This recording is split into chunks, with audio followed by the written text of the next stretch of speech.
नमस्कार दोस्तों, मेरे चैनल हिंदी की नगरी में आप सभी का स्वागत है।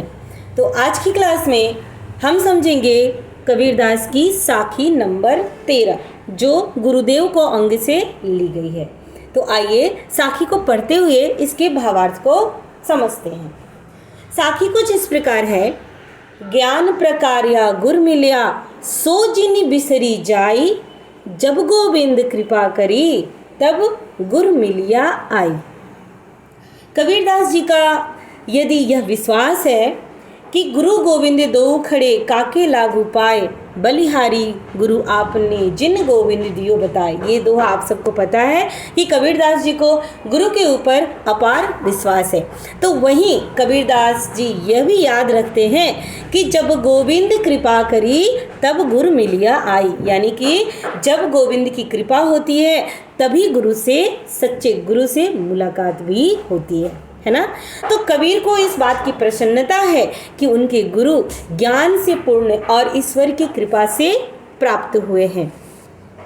इस साखी के माध्यम से कबीरदास जी कहते हैं कि हे मनुष्य, ईश्वर की कृपा से ही तुझे गुरु मिले हैं। यहाँ पे है, देखिए कि पहले दूसरी लाइन की व्याख्या यहाँ कबीरदास जी कह रहे हैं, जब गोविंद कृपा करी तब गुरु मिलिया आई, यानी कि जब गोविंद यानी ईश्वर की कृपा होती है तभी हे मनुष्य, हे भक्त, हे शिष्य, तभी गुरु आपसे मिलते हैं। ठीक है, और गुरु की कृपा से ही तेरे हृदय में ज्ञान का प्रकाश हुआ है।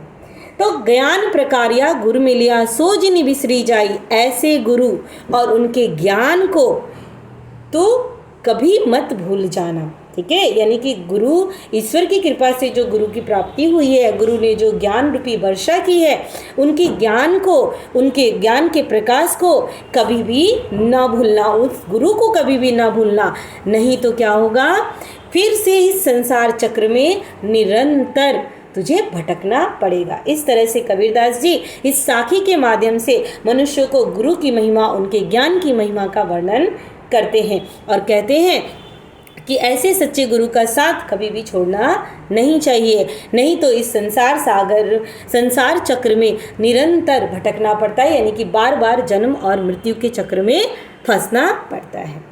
तो आशा करती हूँ कि आप सभी को इस साखी का भावार्थ अच्छी तरह से समझ आया होगा। तो मेरे चैनल को लाइक और सब्सक्राइब अवश्य कीजिएगा। मिलते हैं अगले वीडियो में, तब तक के लिए धन्यवाद।